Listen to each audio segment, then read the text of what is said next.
magandang gabi. Ayan, nandito ako ngayon sa anong tawag nito? Liko ang tawag nito. Nandito po ako ngayon sa Tulis. Ayan, dahil may hinatid po akong babae na nag-aaway sila mag-asawa. Ayun, hinatid ko sa bahay nila.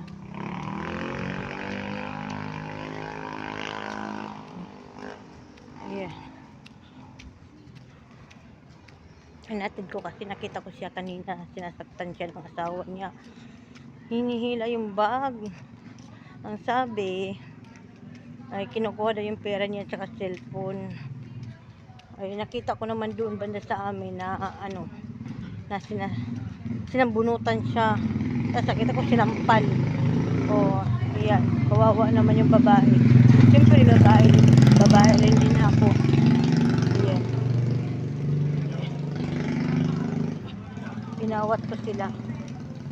At saka yung lalaki ay umalis. Ayan. Hinatid ko sa kanilang bahay. Malayo pa mga kaidol ang aking lalakarin. Malayo pa palang highway dito. At saka maglalakad lang ako sa bahay. Lakad lang tayo pa uwi. Anong oras na mga kaidol? 12 na mahigit. Mag-alauna na nga siguro eh. Ayan. Kawawa naman yung girl. Umiiyak siya kanina. Humihingi ng tulong. Ay, nakita ko. Dahil ayoko din maranasan yung naranasan ko dati. Ayan. Ang layo pala mga kaidol eh.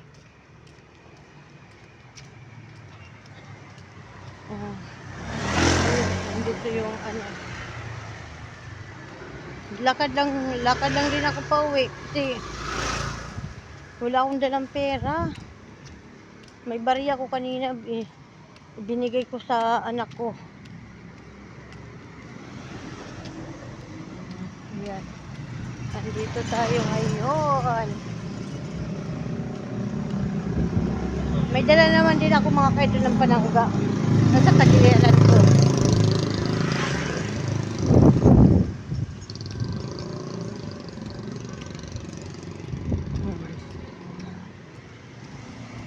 At tayo ay pauwi na.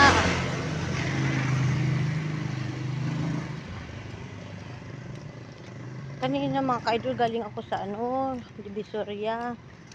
Bumili ako ng bagoong. Dahil lulutuin ko bukas yun. At saka ayun, pag uwi ko pahinga lang ako saglit. May nakita kong mag-asawa nag-anuhan.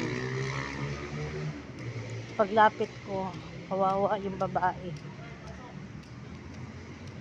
Yung ginawa ng asawa niya, naalala ko yung nangyari sa akin dati na hinahablot at sinasampal, ginujumbag, ayun. Kaya syempre tayo babae rin.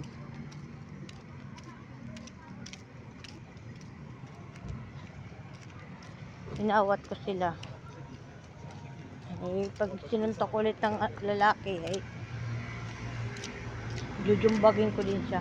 Sarap dito mga kaidol. Andito tayo. Sarap kumain dyan.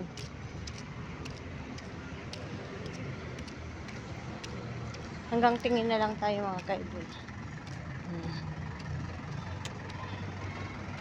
Layo pa mga kaidol ng lalakarin. Malayo pa. Nandito na tayo sa highway.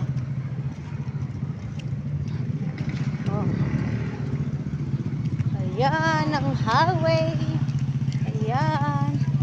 Kunting bilis lang. Dahil ako ay nagugutom na.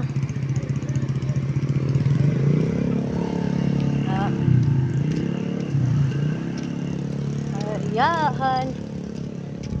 Nanakit yung ano ko balikat Ang layo ng lalakarin ko. Sulis pala itong mga kaidol Tapos nakatira yung babae, liko pala. Kaya tawag nilang liko. Yan. Sana naman may mga tao sa paligid.